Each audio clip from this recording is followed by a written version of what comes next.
Thank you for listening to Soho Bites, the only podcast in the world, as far as we're aware, dedicated to talking about films set in Soho, the beating heart of bohemian cosmopolitan London.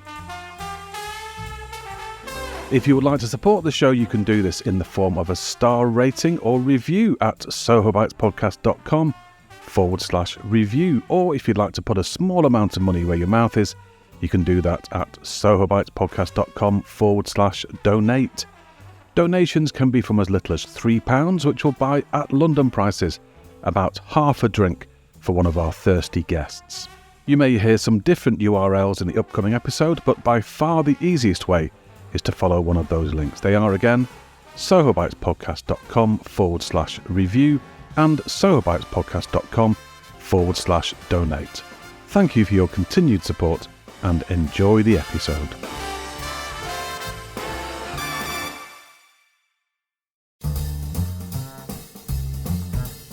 Hello and welcome to episode 11 of Soho Bites. Soho Bites is the podcast in which we talk to people who love Soho and people who love film. My name is Dominic Delaghi, and I hope this podcast finds you, your family and the people you love safe and in good health.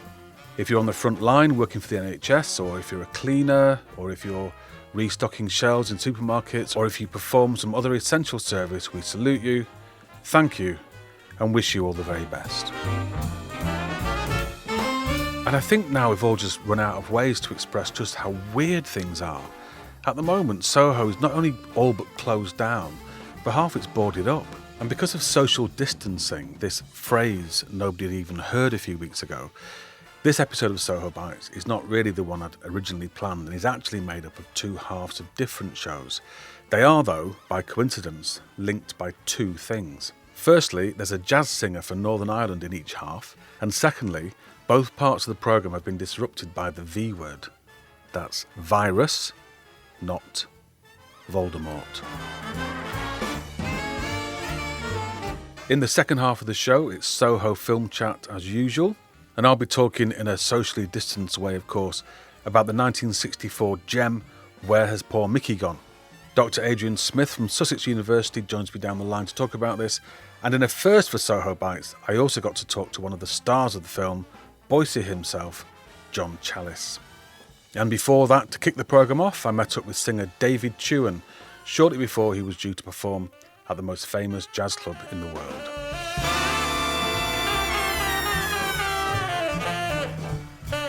So what is the most famous jazz club in the world? Don't even think about it, you know the answer, it's Ronnie Scott's on Frith Street. The list of legendary jazz musicians who performed there since the club first opened its doors, originally on Gerrard Street back in 1959, is extraordinary, and anybody who aspires to be anybody in the jazz world aims to play there. David Chewan is a jazz singer from Donaghadee in Northern Ireland, and he plays a regular slot on Monday nights upstairs at Ronnie Scott's with the Renato Daiello Quartet. I first got in touch with him months ago to arrange an interview on one of his Ronnie's nights.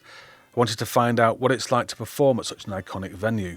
Frustratingly, the meeting kept getting postponed because of sickness and double bookings and one thing and another. But eventually, we had a date in the diary. It was all on, we were ready to go, and then, a few hours before the gig was supposed to start, this happened. Now is the time for everyone to stop non-essential contact with others and to stop all unnecessary travel. And you should avoid pubs, clubs, theatres and other such social venues. This was the first announcement, the one that wasn't actually a full lockdown, the one that was more like a bit of friendly advice from bumbly Uncle Boris. It was confusing. I texted David, is the gig still on? Turns out, yes it is. So I headed into Soho. When I arrived at Frith Street, there was a febrile, end-of-days atmosphere, and I came across this gentleman standing on the corner of Frith Street and Old Compton Street, making his views on the crisis known to passers-by. Ladies and gentlemen, Boris Johnson has now suggested that we shouldn't be hanging out together, and I think that this is particularly correct for all heterosexuals.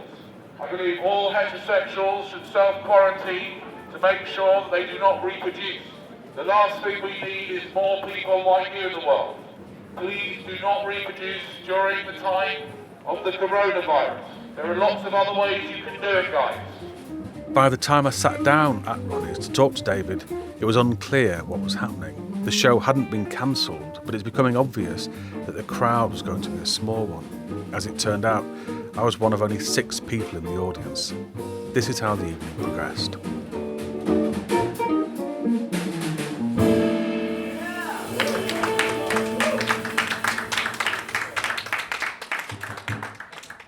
Hello, lady and gentlemen. Well, we've all stopped talking about Brexit, that's one thing for sure. So to celebrate the oncoming international travel ban, I'd like to do a famous Sinatra number called Come Fly With Me. I'm David Shewan. We're here upstairs at Ronnie Scott's with the Renato Diallo quintet actually tonight, because Nigel Price is joining us on guitar and Tim Lapthorne's going to play some piano as well, so I'm delighted to be here. I hope some other people will be delighted to be here too, but we'll see. We'll just have to see how it turns out. Let's fly away. I'm a regular here on the Monday night slots, the Acoustic Live Lounge with Renato Diallo, and I've done the main house a couple of times, been invited to play as a support act for Chucho Valdez and Joe Lovano and a few other bands as well. Come fly with me, we'll float down to Peru. And along my land there's a one-man band, and he'll toot his flute for you. I've always sung ever since I left school. I've always been in some kind of band or joined a group and been singing in bars and pubs and restaurants and clubs and stuff like that ever since the early 90s, I think. So it's always been a big part of my life, and it became a bigger part when I produced my first album, debut album, Just in Time, and it was released on OT Records in about 2002, 2003, and it got rave reviews in The Guardian, 4-star review, and CD of the week, and I've just enjoyed playing gigs and festivals and hotels and stuff all around the world actually since then.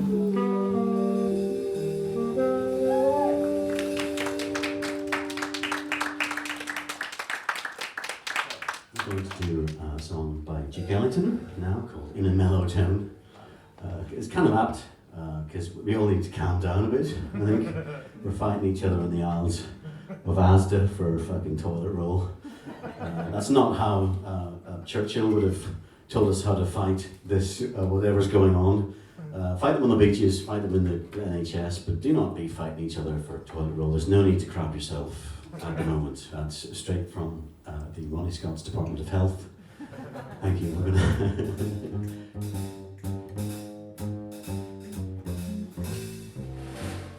in a mellow tone.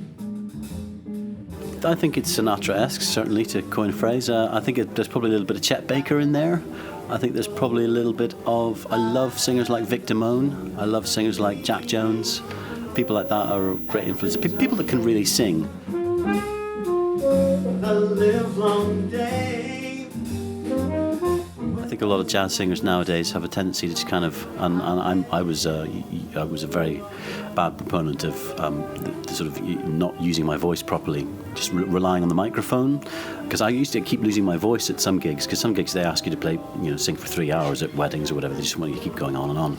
Anyway, I went to a singing teacher, and he sorted me out and got me like breathing proper. Apparently he said I'd been doing it wrong for 20 years, so sometimes it's good to go back to school and get a few lessons on what you thought you knew.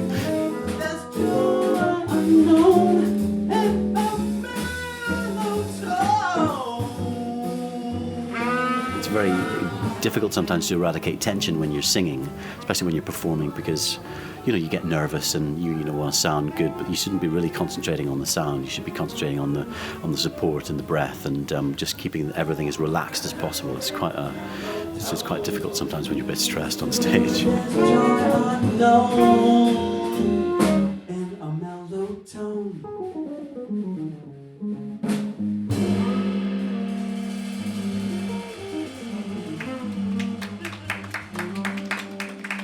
Thank you. We have it from on high that this is our last one. So thank you all very much for coming out. I appreciate the fact that you risked your lives to be here, and we hope to see you again sometime soon. 1, 2, 3, 4. Do it the hard way, and it's hard, easy sailing. I think jazz has always had that, tag of it being kind of a smoky, booze-fueled, drug-fueled kind of experience where people are staying up all hours and, discovering this music and then going to play another gig and then staying up again. And it's always had that kind of, for want of a better word, rock and roll kind of aspect to it. But from my point of view, singing in a club where people aren't smoking or you're not subjected to any kind of smoke makes it much easier. And I think it's probably for the best. But in a sort of a film noir kind of sense, you can't have those kind of films without a cigarette. There's people like Matt Monro. It was reported that he smoked sort of 20, 30 a day, and he had the kind of golden voice. But unfortunately, he did. I think if I'm not wrong, I think he did die of cancer. And Sammy Davis Jr. used to smoke and sing at the same time, and he got throat cancer. It's definitely not good for you, but it looks good.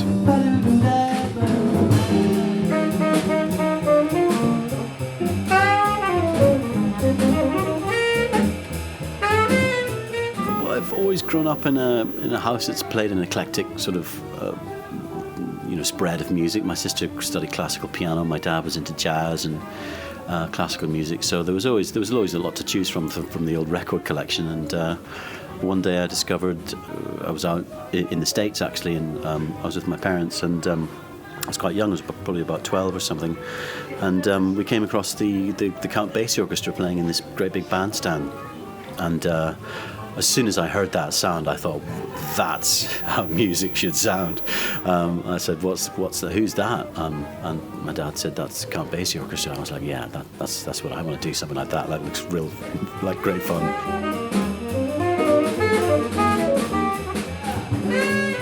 I remember the first time I played on the main stage, and kind of contrary to how I thought I would feel, when I walked out, I felt incredibly relaxed, and in a way I sort of felt like, wow, in a sense I've kind of arrived. In a way I've been waiting for this sort of moment all my life kind of thing.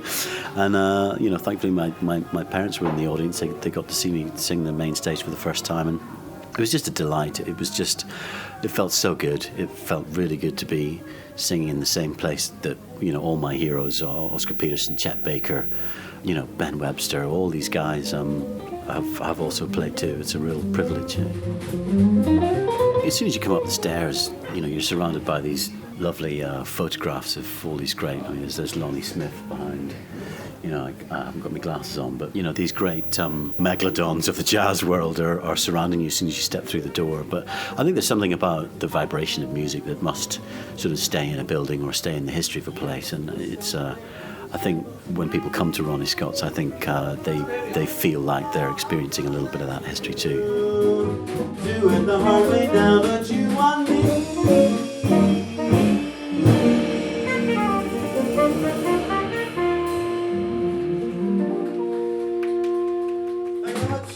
So that was that. 3 songs and off. A few days later, I texted David to check a few details, but he didn't reply. A few more days went by, and I received a message from him saying he was ill and would be in touch soon. Eventually, more than 2 weeks after that weird night at Ronnie Scott's, I managed to speak to him down the line via WhatsApp. How are you? I'm feeling much better now. I've done my 14 days quarantine. Maybe I caught something when I was out doing the Ronnie Scott's gig. Yeah. And was it the virus? I think so. It was a pretty bad cough and a temperature of about 39.6 at its height. So I suspect so. I mean, I had all the symptoms, so I suspect so. But nobody can actually get any tests or. No. So it's difficult to say with any degree of scientific or medical accuracy. But I think statistically it's probably the virus, but I won't know until I've had an antiviral test. Which will be a few months away yet. That was a very strange night anyway that we spent together. I've done some weird gigs in my time, but that definitely has to rank up there as in the top three, definitely. Yeah. Yeah, well done though. You kept it together, considering there was only, I think, 6 people in the audience, including me. Did you know everybody in the audience? I knew about 3/6. I knew so. I knew half the audience. You and 2 other mates. That is madness, isn't it? Who, kudos to them. They braved it out to come and see me. So I'm very thankful to them. Yeah. We just afterwards, me and my other 2 friends, we went and sat in an empty restaurant and had a beer and something to eat. In Soho? In Soho, yeah. No, it felt all a little bit kind of end of days, It did. When we went into the restaurant, we were greeted by sort of these sort of slightly strange smiles. And, right. Like, hello, we don't know whether we should be doing this or not because we've all been told to close, but you're here. So that was the way that the gig was. We weren't told in the afternoon after Boris's announcement just to kind of knock it on the head, which I think given hindsight, I think it probably would have been a good idea just to kind of ring everybody up and say, look, don't come in. But yeah, I mean, it was unclear. There wasn't at that stage. It was just advice. It wasn't a rule at that point. Boris didn't give a kind of a perfectly clear directive to everyone to shut. It was just like, the advice is that everyone close down, but, which is a bit sort of wishy-washy, I think. Yeah, very.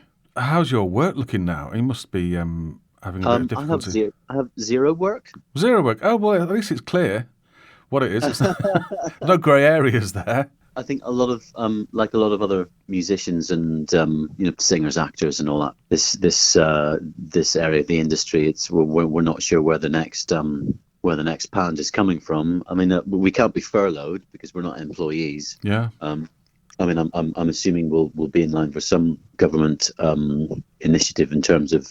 I think they average out all your tax return over the 3 years and then give you that every month. Yeah, something like that. Yeah. But a lot of freelance musicians don't actually make a huge amount of money. A lot of people are doing kind of things on the internet now, like my piano player Tim Lapthorne's kind of just recording music at home and kind of getting his kids to sing on it and stuff. Kind of fun stuff because we've got nothing else to do. I think people are staying creative, but it's very difficult to monetize it at this stage. Yeah, well. Good luck with the next few months. I know it's at least you don't have to be worried about catching it now. Now that you've had it.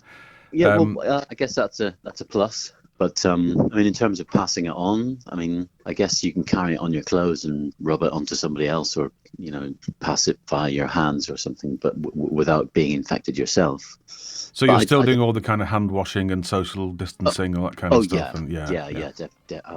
Absolutely. Yeah. Got to Yes, keep that's washing them important, hands. Yeah, my hands are red raw at the moment. Prunes, yes. Yeah.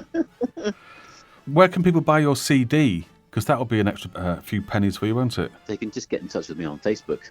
Okay. Or Instagram, or at davidchewan@icloud.com. So help a guy out. Buy his music. Go to davidchewan.co.uk for David's social media contacts and to find details of his albums and, when the world returns to normal, his live performances. All this and some information about the Renato Diallo Quartet with whom David performs at Ronnie's can be found on the show notes for this episode at sohobytespodcast.com.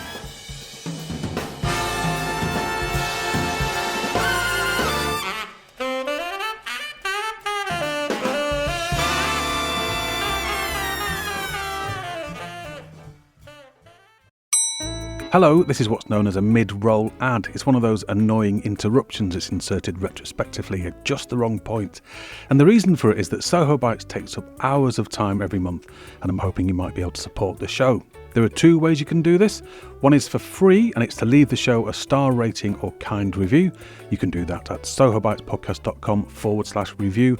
Or if you'd like to assist financially to help cover our costs, you can do that at sohobytespodcast.com/donate. Thank you very much. Apologies for the interruption, and back to the episode.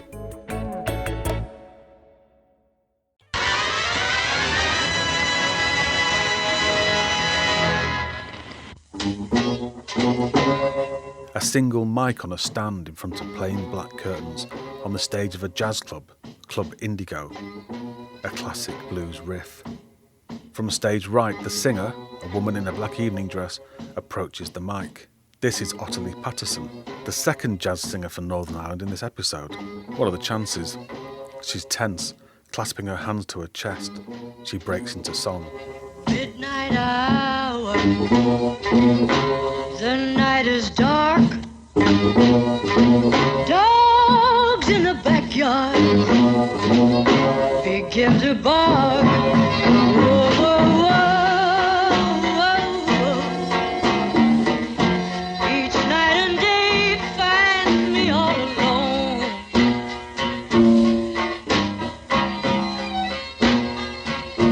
Yes, I'm wondering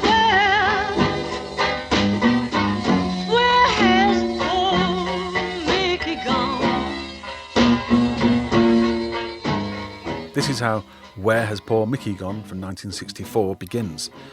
It was presented, according to a title card, by Compton Cameo Films and was written, produced and directed by a young newcomer, Jerry Levy. After this striking opening, there's no title sequence and no credits.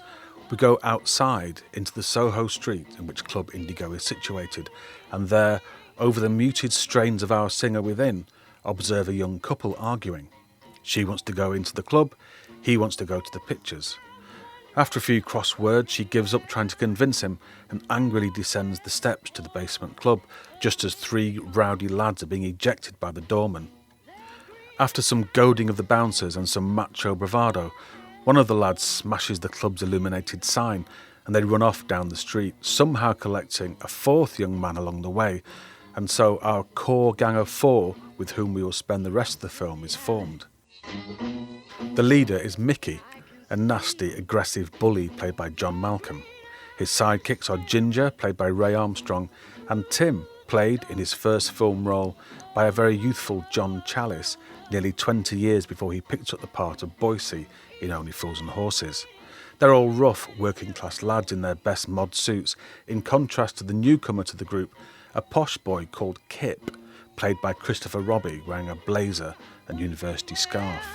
After a bag of chips each and some more rampaging around Soho, the evening has already become quite ugly by the time the gang spy a vulnerable old man working all alone by himself in a basement workshop. Sensing easy pickings, they sneak in and subject the man, Emilio Dinelli, played by Warren Mitchell, to an unpleasant ordeal. The rest of the film takes place in Emilio's workshop, where, according to the plaque on the door, he makes fairground novelties. The lads enjoy themselves, running around the place, trashing Emilio's stock, until events take a distinct turn for the peculiar. Where Has Poor Mickey Gone is a short film running to just under an hour, so was used for a while as a B-feature, supporting other films distributed by Compton Films, the small production and distribution company that was based in Soho in the 60s and which distributed this film. After it dropped out of cinemas, it was unavailable for many years, but thanks to the BFI and to Talking Pictures TV, it's found an audience again in recent years. Dr. Adrian Smith is a lecturer in film at Sussex University and is the first of my two guests talking about Where Has Poor Mickey Gone. Adrian has been on the show before and is an expert on Compton films. He also owns a unique archive of Compton memorabilia, and the last time he was in, he brought some examples with him.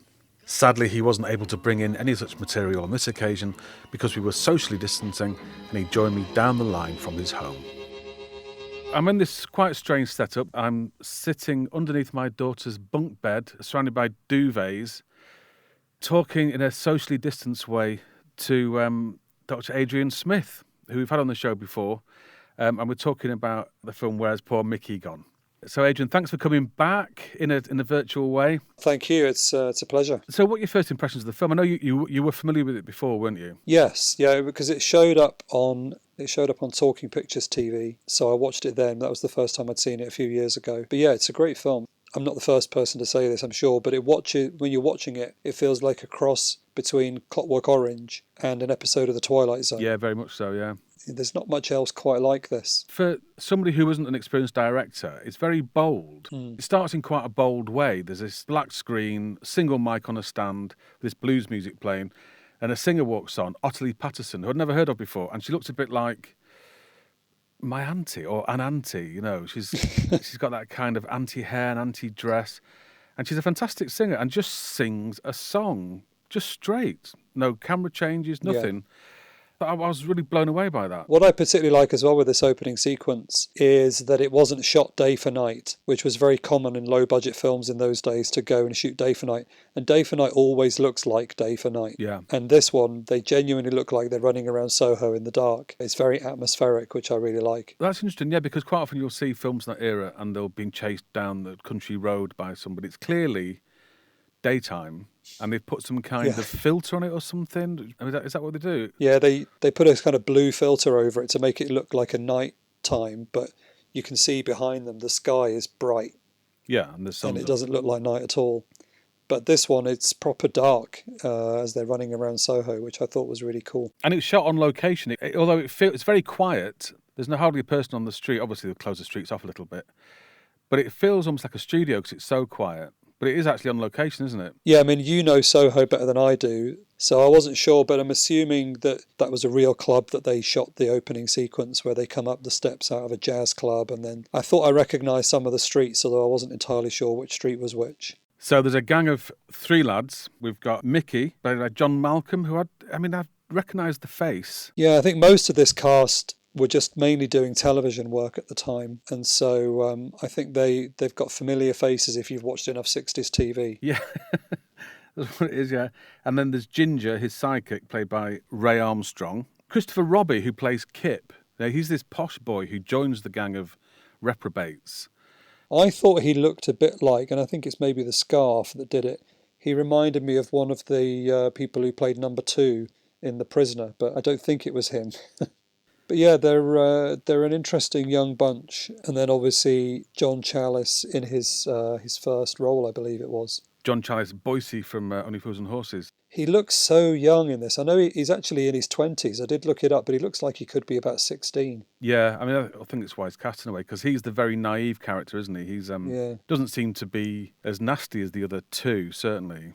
He seems to be the kind of the butt of Mickey's jokes and things, and he gets bullied and that kind of thing. And yeah, it makes you wonder what he's sticking around for, really. The glory. Chips. Yeah, chips, yeah. I interviewed John Challis about this a few weeks ago, well before the lockdown situation. I did it on the phone. So I'm just going to drop this interview in now, because he talks a little bit about the locations, and he talks about running around Soho. But anyway, this is John Challis about 4 weeks ago. So could you just tell me about your recollections of the film? Yeah, well, it's the first film I'd ever done, and I was a young man. I got an agent called Vincent Shaw in Soho. Very exciting time in Soho. You can imagine the start of rock and roll and all that. And suddenly I got picked to be in this film with Warren Mitchell, and I was very excited about it because we were racing around Soho, up and down the alleys, doing this filming, and it was terribly exciting. And at that stage, I thought, oh well, this is the start on the road to Hollywood stardom. See? And it nearly was? Well, we're in a slightly different direction. But no, it was just a very exciting time, and there was a wonderful, in those days, of course, you were young and very innocent and you hadn't seen much of the world, and it was just, everything was just fantastic. So, and I still, when I go into London, I do voiceovers or something, and I still go to the places I remember filming. So it was shot on Berwick Street. I know there's a chip shop on Berwick Street. I remember that. Yes, that's right. Yeah. So that same place. That's. Yeah. So there's an alley between Berwick Street and the next street over, whatever that's called. And I remember sort of running up and down there, and a sort of a mock fight we did just outside Warren Mitchell's abode before we got in and started terrorising him. And Warren Mitchell wasn't yet Alf Garnett, was he? But he was quite well known at that stage, wasn't he? No, I think he was just a great character actor, and many of them about in those days. I think he'd done The Small World of Sammy Lee at that point, one of the great Soho films. Yeah, he plays Anthony Newley's brother in that. That's right. Anthony Newley was about in those days, wasn't he? And, as I say, very exciting time, and you'd go past the Two Eyes coffee bar or something, or in Mead Street and so on, and you see the Rolling Stones sitting in a cafe or something. I mean, it's just an amazing time. Yeah, it really was. And they just hang out there, would they? They'd just be sitting outside smoking fags and drinking cappuccino? Well, no, I just remember seeing them in a coffee. We just went in for a coffee, and there they were, sort of Jagger and Richard and the others sort of sitting there, sort of hanging out, not behaving terribly well, I seem to remember. But they don't have to. They're the Rolling Stones. They can do what they want. No, you can do what the hell you like if you're a Rolling Stone. But no, it had such a charge to it. The whole of that part of London, so to be running about sort of filming was just terribly exciting. Yeah. And how do you think the film stands up today? Because I think it's a fantastic film, and it's almost forgotten in a way. I can't quite figure out why that would be. Well, I don't know. I mean, I had no view of it sort of being particularly special at that time. I mean, I thought it was a good story, and an exciting thing to film. And my part was quite good. I was about the only sympathetic one of the gang. You're Mickey's whipping boy, aren't you? Really, he kind of picks on you quite a lot. And... Yeah, that's right. And who was the guy who did that? What's his name? John Malcolm. John Malcolm, yes, who was quite a character. He took it all quite seriously, I think. And, did he? Yes, he did. I mean, I think he was one of those people who took a bit of delight in actually exploring, shall we say, the reality of the situation, and quite a dangerous character, I suppose, in a lot of ways. Yeah, that suits his character. Oh, absolutely, yeah. I mean, he did a lot of good work after that. As far as I used to see him in a couple of things, and he just had a sort of a bit of danger about him, which is absolutely right for that character. Yeah, all the characters, I think, the four young men in the gang, they're quite well drawn. The dynamics are very clear. You've got Mickey, who's he's the bully and a bit of a coward. Yeah. And then you're a kind of sort of nice but dim. A little bit. And, nice but dim Tim, yeah. And Ginger is and extraordinary characterisation, really. He must have done it rather well. Yeah. He got it right. Absolutely right, yeah. And Ginger is a kind of, I mean, he basically does whatever. He's not quite on a par with Mickey, and then Mickey is, he's slightly intimidated by Kip, this new sort of posh Christopher chap Robbie, yeah. And all that's very clear, and it's quite satisfying as a viewer, I think, to see that kind of that play out. And it's amazing that it has this sort of slight resurgence, because I don't think it got terribly far. I mean, it was a sort of a B movie, wasn't it? I suppose. Yeah, it's the same. I think it's short, isn't it? I think that's the problem with it. It's not really quite feature length. Yeah. When did you last see it? Oh, crikey, 100 years ago. Right. I can't remember how many years ago it was, but I remember it also it was great excitement because it came out in one of those sort of magazine type papers, sort of the New Musical Express or something like that. And there was a great feature about it, and I remember being very excited. And lots of people sort of ringing up and saying, "Oh wow, look at this," And there was and the whole story was in there, and pictures of us all, and pictures from the film, and I think it sort of appeared as a support for other films. Yeah, I've read that. Yeah, places like Woking, and I don't know. I'm just plucking that out of the air, but it's that sort of thing, And so it sort of, I don't know, just sort of frittered away, really, the whole thing. And it's a shame. And now here we are, sort of talking about it all 100 years later. It's funny because everybody I've spoken to about it, some people have said, "I've seen that; it's fantastic," and other people have said, "Oh no, I've heard about that, and I've never managed to see it." So it feels like it has a sort of a cult kind of edge to it now. Yeah, I think it. Yes, I think that's right. Yeah, it's happening to all sorts of things. I mean, I did a Doctor Who in about 1976 with Tom Baker, a six-parter. Since it came out on DVD, it's this great big sort of surge of approval, I suppose, amongst the hooligans or whatever they're called. No, that's what you were in the film. I think they're called. Are they called No, not Hoovers. Surely they can't be. Hoovians or something like that. Yeah.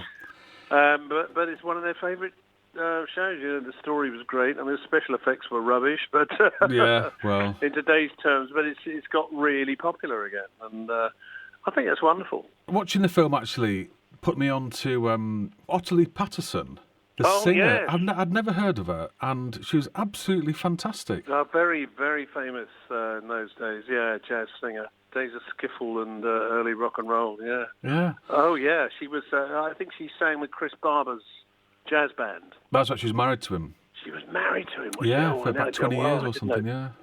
Yes, that's right. But I remember the name very well. Yeah. Do you know anything about the director, Jerry Levy? He produced it, directed it, wrote it under a pseudonym.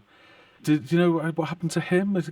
No, I don't. I have two names in my head that I've remembered, which was Ledek Productions, ECK, and Indigo, and I think it was under. I suppose it was an amalgamation of two outfits, Ledek Indigo Films or something like that. So I've always remembered those two names. But no, Jerry Levy, of course I remember being the director, but what happened to him after that, I have no idea. But I remember where their offices were. It was in Darbley Street in Soho. So so every time I go in that neck of the woods, I sort of remember it from that name. We did a film on the podcast called Secrets of a Windmill Girl, which is a kind of very bad kind of sexploitation film from 1966. Mm-hmm. With Pauline Collins is in it, and Martin Jarvis appears in it as well. But that was made by this company, Compton Films.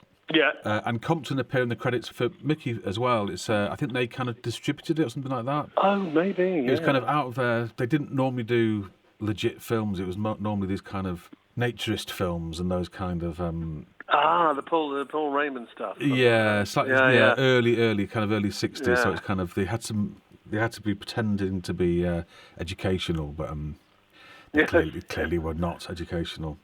Yeah, that's right. Yeah, no, it was a part of the excitement of Soho. Of course, it's pretty sleazy in those days. Yeah, all sorts of stuff going on, which I know it was all great eye openers to me. I was completely naive and got into all sorts of interesting situations. But do you regret the cleaning up of Soho and the de-sleazyfying of it? Well, the trouble is the world has changed, hasn't it? And looking back on it, it was sleazy, but it was pretty innocent. Yeah, sleazy, if you know what I mean. But now it's become so sort of almost corporate. But the ladies were out on the streets, sort of plying their trades, and I sort of liked it. I sort of quite enjoyed it. I never indulged in it, but I quite liked the idea that there were these characterful ladies on the streets. There's a frisson, isn't there? When it's kind of like being a tourist in somewhere else in a way. Yeah. Oh yeah. Yeah. I like that absolutely. one. Yeah. And it was quite exotic. I mean, a lot of the shops are selling sort of Italian stuff, and it was terribly exciting, and all those wonderful smells coming out of some of the food shops. It was a fantastic time. So it sounds like John Challis had a fantastic time making that film, running around in Soho in 1964 with the mucky women around and the rock stars. And I think his performance is he does stand out, even though we know him because he's obviously very famous. I think he does stand out as being slightly different, and he injects a different kind of edge into the dynamic between the group, because all the group really are quite nasty individuals, and he's the sort of conscience of the group. Well, again, I mean, the gang, if you just take the original three of them, they remind me so much of the gang in Clockwork Orange. It's almost like a very similar dynamic. You've got the leader, and then you've got the kind of nice but thick one, and then you've got the other one that will just basically go along with whatever the leader says, but at the same time occasionally seems to have a bit of doubt. But they're pretty nasty. I mean, when they first come up out of the club, then they're just kind of having a go at the bouncers. You can sort of think, these are lovable rogues. And then about 2 minutes later, they nearly kill a guy in the street and, attack his girlfriend. And they're actually really vicious. They're really dangerous. Mickey especially seems really poisonous. Absolutely. I don't understand why Kip joins them, other than he must be a complete psychopath, because he's clearly superior in many ways to all of them. He's probably got some money in his pocket. He'd probably have a good night out, but he obviously gets off on it. Yeah, he doesn't really fit, and when he does join in with what they're doing, it seems odd.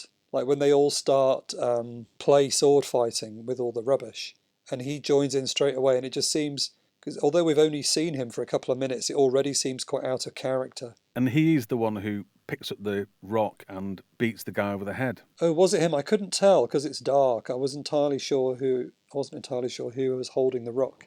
Maybe he represents the kind of upper middle classes that were hanging out in Soho for a good time, like the rock stars and the film stars who like to get into the edge of criminality and the more grubby side of Soho, but keep their hands clean. Maybe that's him. So maybe he represents that. He's like the guy who will come along and make friends with the Krays, but let them do his dirty work. So it was written, directed and produced by Jerry Levy. I can't find anything about him. I don't know anything about him at all. And John didn't seem to know much about him either. What have you dug up in your Compton archive? Well, only it seems like he came along as quite a young guy and got to know the guys at Compton. I get the impression that he made this film fairly independently, or he raised the finance independently, and then took the finished film to Compton. That's what it looks like, because it wasn't produced by them, but it was distributed by them. Right.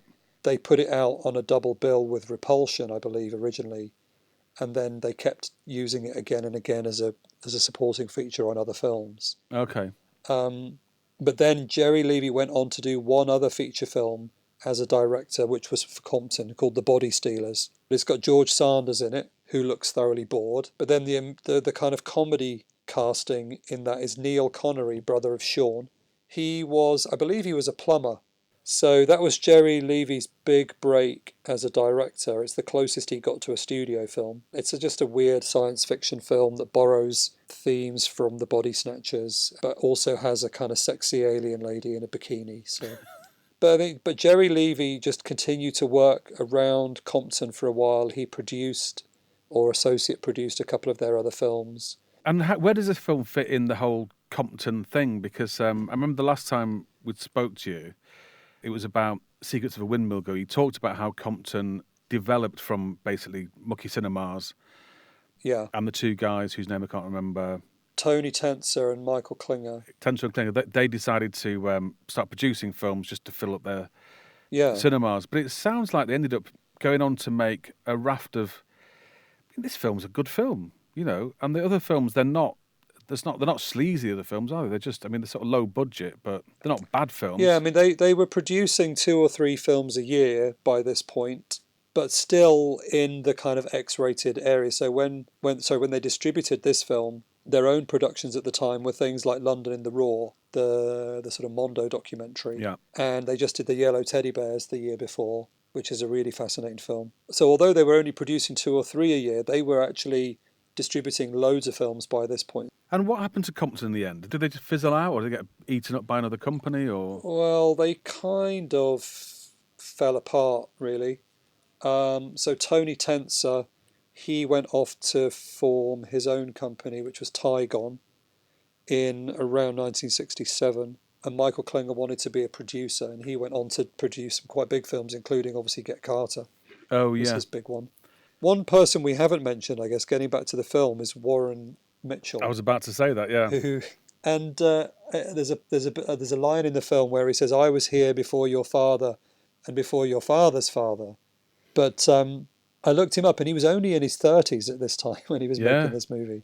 He made a career of looking like an old man. Yeah, because this is, I think it was about 4 or 5 months before he became Alf Garnett, who was in his 60s, you know. He's prematurely bald. It always helps if you want to play older. Yeah, if you look at a lot of actors of his generation who'd been in the war and come back, they were almost all prematurely bald, and made a career out of playing old guys. And you look at what's his name, the director of The Amazing Mr. Blunden. He's in Chitty Chitty Bang Bang. Oh, Lionel Jeffrey. That's him. Yeah, in Chitty Chitty Bang Bang, he's the same age as Dick Van Dyke. I think he might have even been younger than Dick Van Dyke. So Warren Mitchell's just sort of fits in with that sort of generation of actors. I really like his performance in other films around that time. Like he pops up in a great film about an alien stalking Soho. I don't know that one. That's not on my list. What's it called? That one is called, I'm just having to check because it's got 2 different titles. Oh yeah, there you go. 1965, The Night Caller. In America, it's called The Blood Beast from Outer Space. That one's basically an alien comes to London and prowls the pawn shops. And he also, Warren Mitchell pops up around this time in a lot of TV. And he's always playing foreign roles because he's got one of those, he's a bit like Ben Kingsley. He's got one of those faces where he can pass himself off as pretty much any nationality. Yeah. And be convincing. He was in The Small World of Sammy Lee in the same year as this. Have you seen that film? Right. No, I still haven't seen that one. It's a fantastic film. And he is fantastic in it. And he plays this very, very Jewish East End guy, runs a deli. Absolutely flawless performance. Beautiful performance, actually. I did read somewhere about this film, about Mickey. A couple of people said, oh, his performance is a little bit over the top, a little bit hammy, that kind of thing. But I don't think it is. I think it's quite understated, really. Yeah, his performance fits the role quite well. I think he's supposed to be a magician. He's a stage magician, so it is going to be over the top. Yeah. And we can't really talk about... And also, obviously, there's a sinister element to it, which we don't want to discuss. Yeah, we can't talk about that, because it's what's quite weird is, it seems like a piece of, not social realism, but it could be a sort of almost like a kitchen sink drama. And then it takes on a kind of supernatural twist, which we cannot mention. So it doesn't, as a film, it doesn't really sit in any one particular genre. Do you know what I mean? I think that's why it is a bit kind of Twilight Zone-y.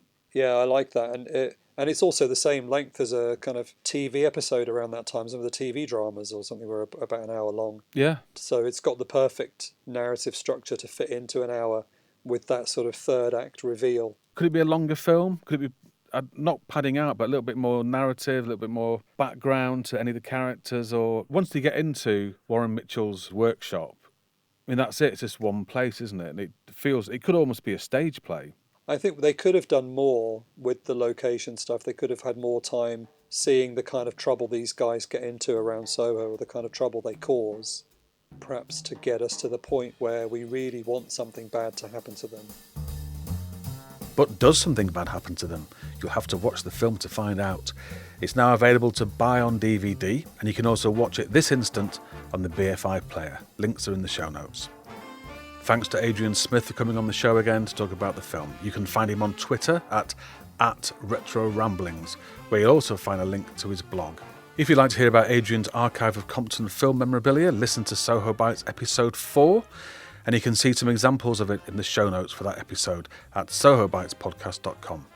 And of course, I'm also extremely grateful to the magnificent John Chalice for taking time out to talk to me. His Twitter handle is the best one yet. It's @beingboise. And finally, thanks again to David Tuan, and I'm very glad you made it through your brush with coronavirus. Details about all the guests, links to their social media, and to all sorts of other material about this and all previous episodes are also in the show notes. The next episode is all about, well, I don't really know, to be honest, or when it's going to be coming out. I'm still trying to arrange some remote interviews. I do have some parts of some episodes ready, so hopefully there'll be one out in about a month. In the meantime, for the duration of this lockdown, Soho Bites will be on the radio. Every Friday morning on Soho Radio, Claire Lynch, who presents the Soho Hour from 9 till 10 every weekday, will be playing one of the features from a past episode of Soho Bites. Tune into that if you can at sohoradiolondon.com and follow Claire for updates on Twitter at Claire Lynch Red. And follow the station at Soho Radio. All these details are, of course, in the same old place, the show notes. I'm going to say it one more time just for luck, sohobitespodcast.com. If you haven't done so already, please subscribe to Soho Bites on your favourite podcast provider. And if you have time to leave a nice review, that would be very much appreciated. I'm always keen to hear suggestions for Soho-related features or films to talk about. And you can tweet the show with your ideas at BitesSoho or email us on sohobitespodcast@gmail.com. Soho Bites is produced by me, Dom DeLargy, and is based on an original idea by Dr. Jingan Yong. You can follow Jingan and her new research project on Twitter at Cities in Cinema. That's it for this episode. Until next time, take good care of yourself and everybody else. Wash your hands, clap them for the NHS on Thursdays at 8 p.m, and bye for now.